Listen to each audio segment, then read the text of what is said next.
Genesis is really clear the scope. It's not talking about the globe. They didn't actually even have a concept of a globe at the time. It's not even talking about the whole area there. It's talking about the garden.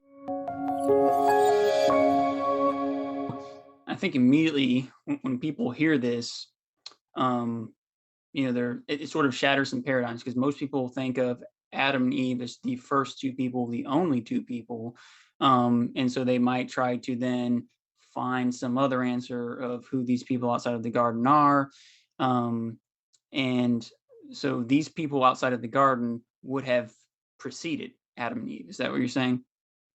Yeah, well, you say people would assume that. I mean, I think the actual history here is a little more different. I mean, so first of all, Adam and Eve are the first two people in the Genesis narrative. It's just the Genesis narrative doesn't present itself as the whole story. Right, right. Yeah. So they are the first two people. They're the first two people in the garden. And that's the context. I mean, like Genesis 2 and Genesis 1, for that matter, it's told in a very local context. So if you kind of imagine yourself in a movie recreating Genesis 1 or Genesis 2, you could look around, you could pan around the camera, you wouldn't see anyone. Right. Yeah. Yeah. But they are the only people, right? And so that's all true. The question though is what's the scope of Yeah. that statement of being only? And Genesis is really clear the scope. It's not talking about the globe. They didn't actually even have a concept of a globe at the time. It's not even talking about the whole area there. It's talking about the garden. Yeah. They are the first and only in the garden. But it's not really talking about anything else.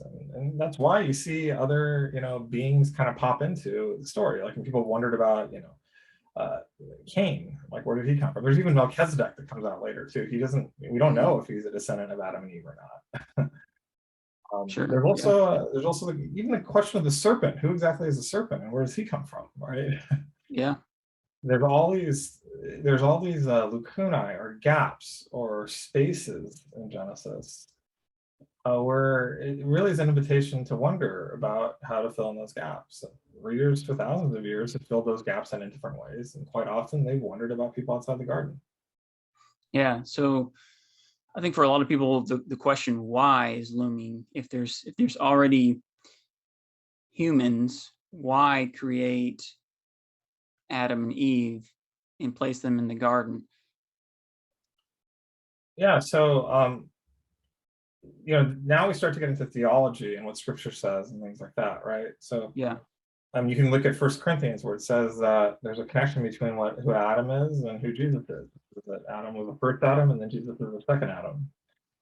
So, I mean, whatever answer we get, it would be interesting if there was a connection between Jesus' mission and Adam's. We can also look at the distinctions that are made in Scripture between inside and outside the garden. Like inside the garden is a place with access to the tree of life, and outside was a place that was, where they encountered death, right?